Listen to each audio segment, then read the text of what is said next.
Ay sağ ol. Cappuccino, gel iyi. Bilmiyorum, bir dahaki şeyler akşam diye.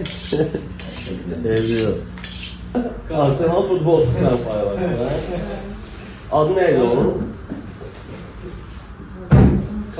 Ay sen iyi.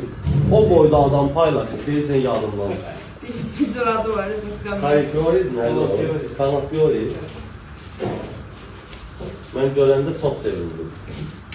Qəssab ağlamasın.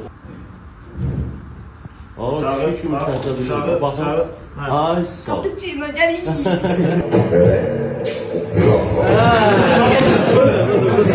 Kiydi, qəşəng çəkdi.